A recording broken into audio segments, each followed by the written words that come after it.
Saludos, bienvenidos a la lectura agnóstica del Nuevo Testamento, en la que terminamos hoy con este vídeo, el tercero de los Evangelios, Lucas, capítulo 24, la resurrección. Pero al primer albor del primer día de la semana fueron al sepulcro llevando los aromas que habían preparado.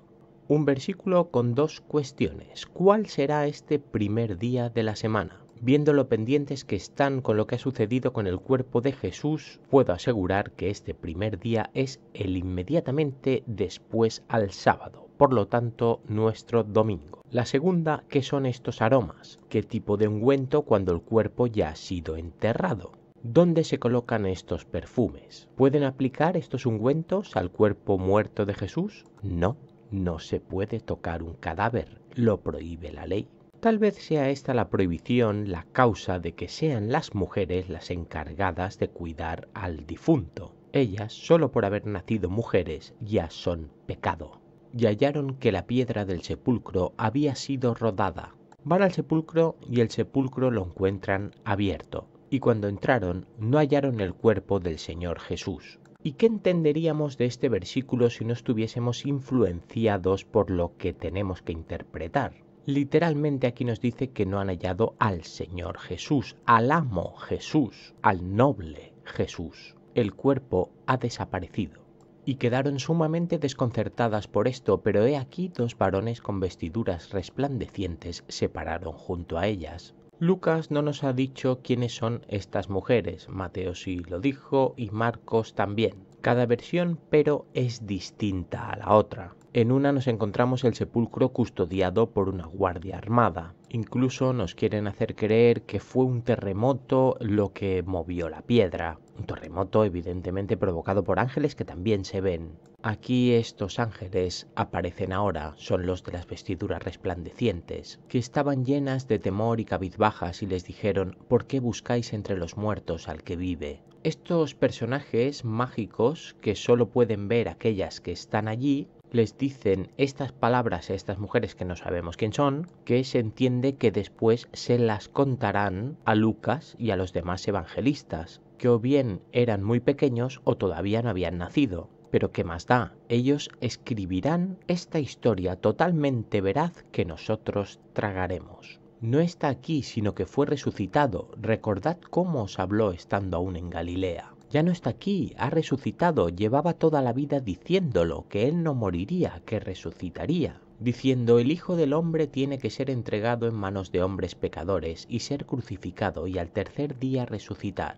A mí me da la sensación que incluso se han descontado de días. El día anterior era sábado y el día anterior al sábado era el de la preparación. Por lo tanto, parece que fue entonces cuando le crucificaron. Así que no creo que hayan pasado 3 días todavía. Pero da igual, no será eso lo que reste valor al milagro de la resurrección. Lo que dicen los ángeles es que él ya advertía que se debían cumplir las profecías. Y para ello debe suceder esto a rajatabla. Y si no, decir que sucedió. Y se acordaron de sus palabras. Ahora sí, recordad sus palabras. Ha pasado esto. Cristo ha sido crucificado por los hombres y al tercer día ha resucitado. Que sí ha sucedido.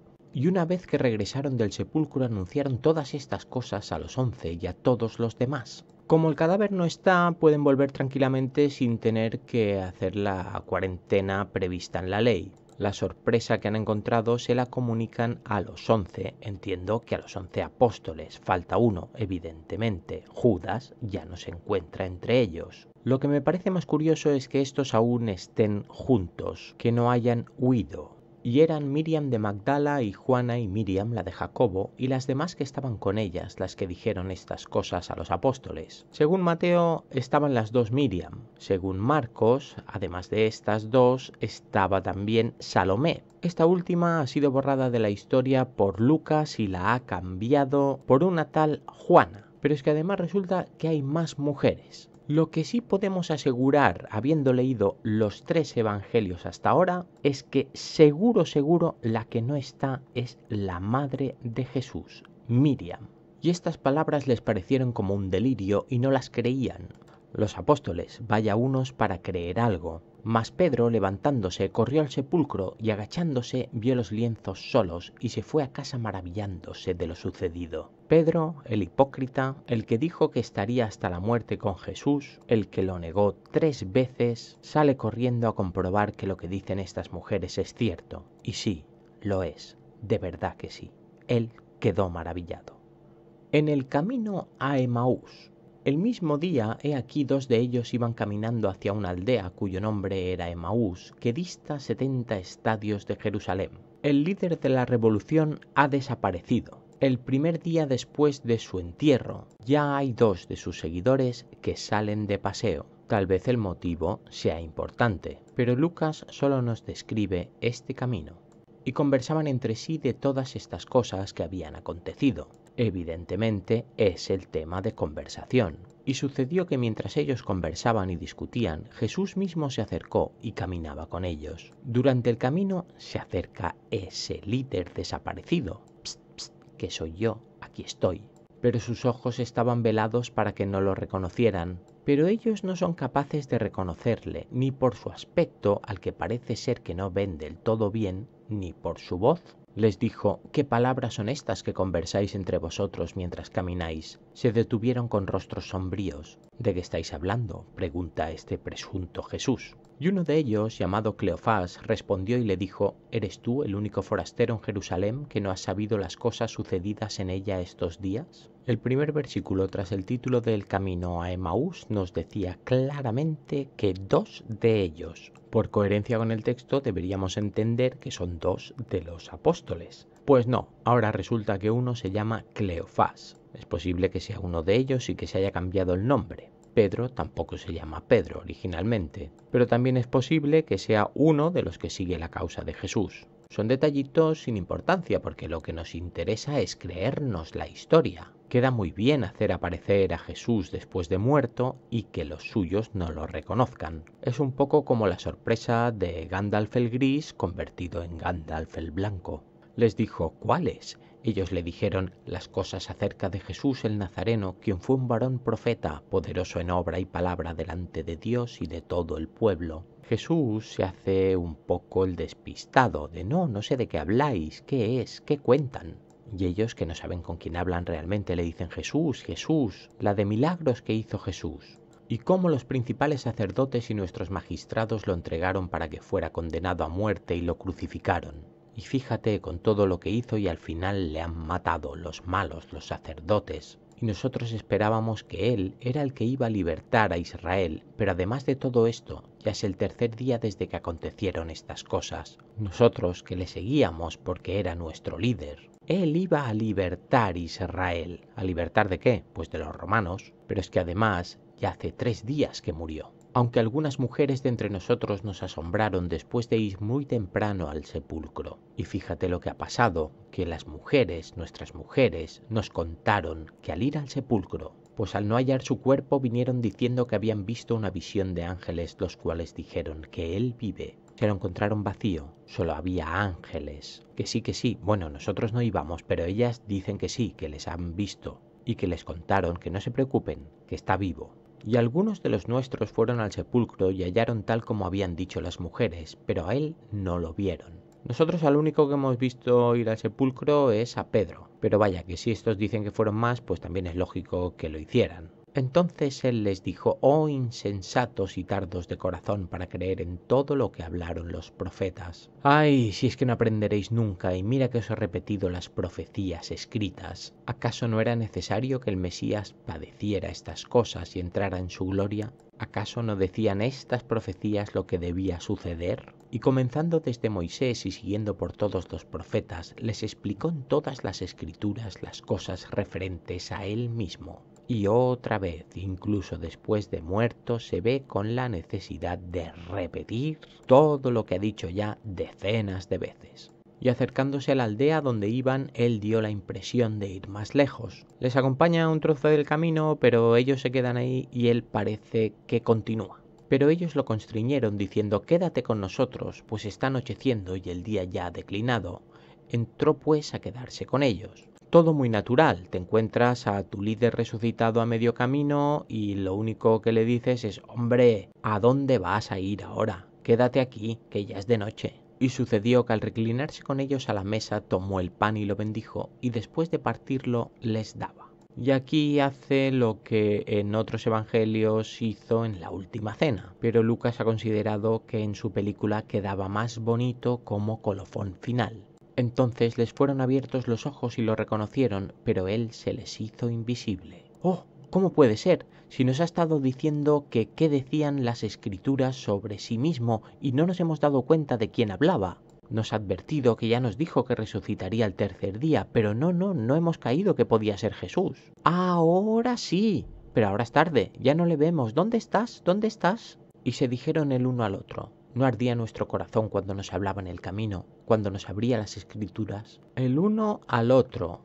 Cleofás al otro o el otro a Cleofás, porque aquí el único que se conoce es a uno. Se dicen, fíjate que yo ya tenía como una corazonada de que este que nos hablaba tenía que ser alguien conocido. Y levantándose en aquella misma hora regresaron a Jerusalén y hallaron a los 11 reunidos y a los que estaban con ellos. Pues nada, que esto es el primer día después de la muerte de Jesús, parece que se iban a Emaús a cenar.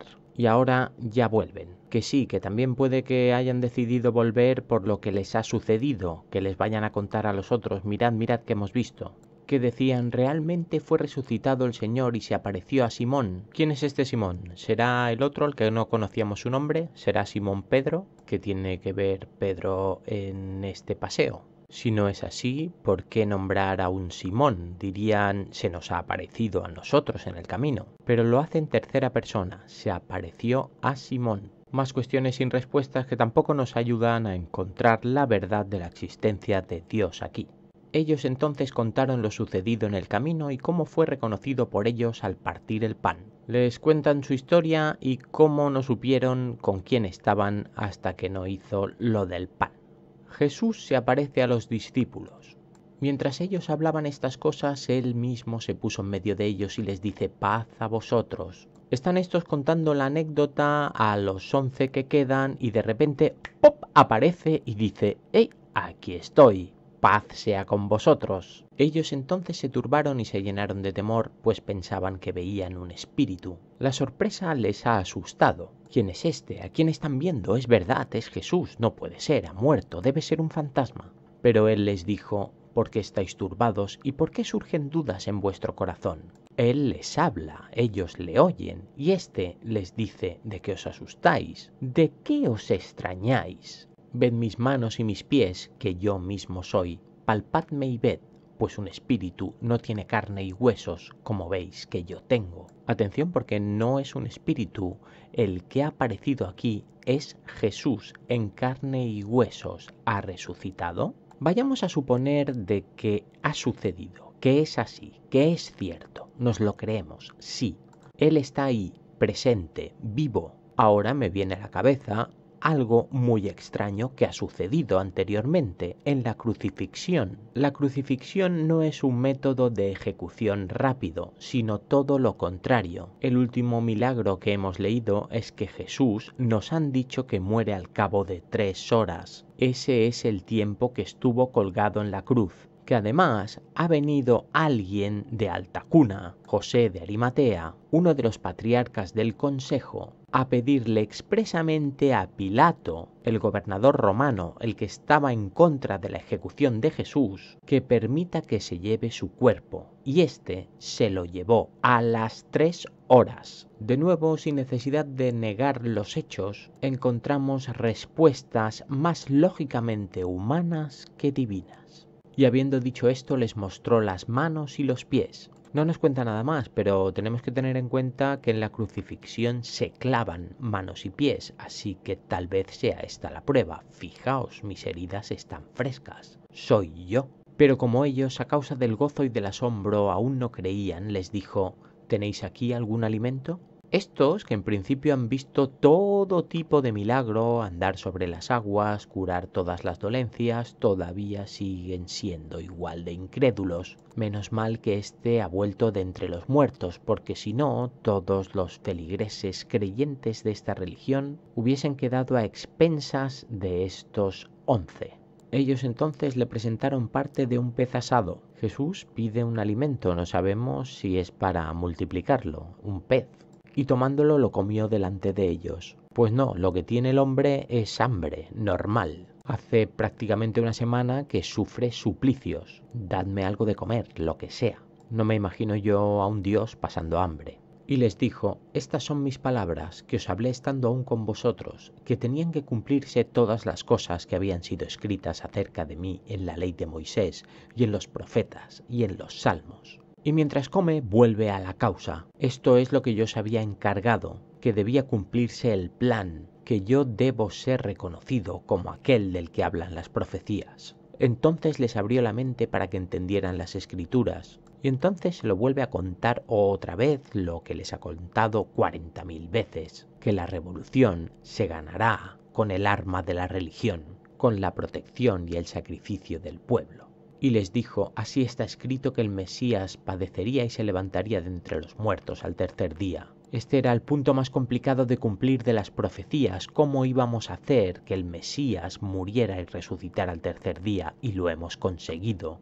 Y que se predicaría en su nombre el arrepentimiento para perdón de pecados a todas las gentes, comenzando desde Jerusalén, y que se le haría divino como a sus reyes, como sus antecesores desde Moisés, que tendría el poder de castigar y perdonar, de reunificar, de reconstruir la gran pirámide deseada, y se haría desde aquí, desde la capital, un enfrentamiento directo a Roma. Vosotros sois testigos de estas cosas, con vosotros me conjuro. He aquí yo envío la promesa de mi Padre sobre vosotros, así que vosotros permaneced en la ciudad hasta que seáis investidos de poder desde lo alto. Como divinidad debéis reconocerme, como aquel al que hay que obedecer y servir. Vuestra misión es proteger la ciudad. Hacedlo y seréis investidos desde mi trono. La ascensión. Y los condujo fuera hasta cerca de Betania, y alzando sus manos los bendijo. Jesús parece que ha dado ya sus próximas instrucciones a los generales. Y sucedió que mientras los bendecía se separó de ellos y fue llevado arriba al cielo. Jesús los bendice y desaparece. ¿A dónde va? Al cielo. Se fue volando, dicen estos 11 elegidos. Y ellos, habiéndolo adorado, regresaron a Jerusalén con gran gozo. Ellos vuelven contentos, ya lo han entendido todo, ahora sí. Y estaban siempre en el templo, bendiciendo a Dios. Y estos ellos son los sacerdotes, vuestros sacerdotes, bendiciéndole. Esta es la misión, que nosotros seamos aquellos quienes reciben vuestras ofrendas. Gracias por el corderito, gracias por las monedas. Vive tranquilo, que cuando mueras serás inmortal. Bendiciones y hasta pronto.